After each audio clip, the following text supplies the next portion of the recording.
At Blue Kazoo, we're just getting ready to launch a new series that we're going to be running in primary schools across Nottinghamshire and Sheffield.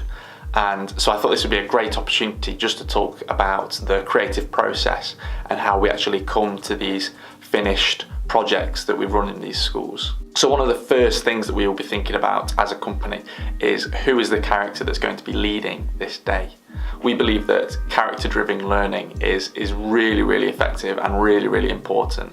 And so that's why we pick a character quite early on in the process, because it will often steer us in a direction about what the content will be and how we present it. So character is number one priority on our list. For example, when we started looking at our science live encounter day, we had two main options that we couldn't decide against. It was either going to be a Time Lord or a Jedi running these sessions.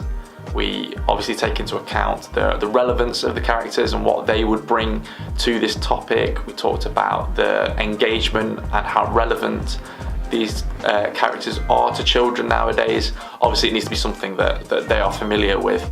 We did originally think about having Dr. Emmett Brown from the Back to the Future series, mainly because that's one of my favourite films of all time, but we actually kind of realised that there's very few children that would actually know what that film is or understand and put those two together. So we scrapped that idea and we've gone with Time Lords and Jedis, because we know that Doctor Who is a huge part of BBC One at the minute, and also Star Wars is obviously a huge franchise which is just rebooting, and we just think that it'd be great to take those two really interesting concepts and find a way of teaching children and kind of jumping aboard that bandwagon just to engage and bring focus to the lessons. This of course starts to inform what we do with our content, which is probably the second most important thing that we do when we are in the middle of this creative process. In fact, I have two whole notebooks full of ideas, and whenever I kind of see something or hear something that I think would be interesting in the classroom, I make sure that I put them in these books so that I can come back to them later on.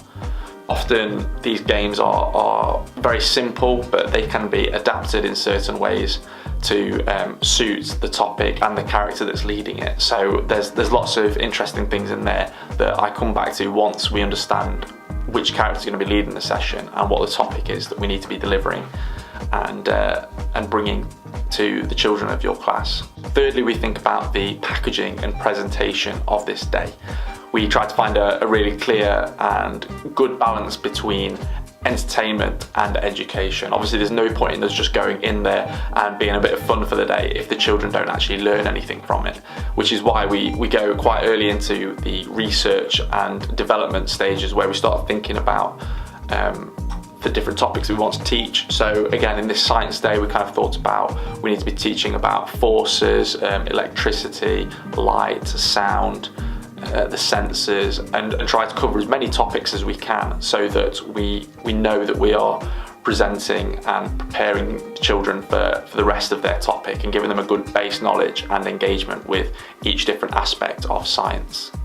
So we've spent a lot of time developing lots of different games and activities and challenges for these different topics, and especially with science, we've found that we've had to really create a lot of content, a lot of different things, a lot of different options, so that when we get around to your classroom, we know that you want to do a particular focus on energy or on Darwin or on Newton or on biology, and we can custom pick the different topics just to fit them all together. It's also really important for us to make it really flexible, so we understand that timetables can sometimes be a bit tricky and they will differ from school to school, and sometimes we'll spend a whole day with a class and sometimes we'll only spend an hour with a class, so we need to make sure that everything that we do can be adapted and flexible to suit the needs of your school. So that's something that we have to keep at the back of our minds, ready for when we speak to you and start planning how we can run these sessions in your classroom. We need to make sure that we make the most of every minute that we're in there. If you have a particular way that you like planning your lessons, if you have something particular that you like to do, please do let us know. If you have any more questions about how we plan our sessions, we'd love to have a chat with you about it. So please do send us a message and we will see you very, very soon. Keep your eyes peeled for this new science workshop that we're going to be launching in primary schools. I think we're starting in Sheffield in March. We're doing a few schools around there, so yeah, please do keep your eye out for that. We've also got the Blue Kazoo music, which is on its way, and we've got a whole video series which we'll be launching in June. So we have a lot of fun stuff planned in 2019. So make sure you are on our Facebook page, our website, and our Twitter, and sending emails, because we want you to be a part of this too. See you soon.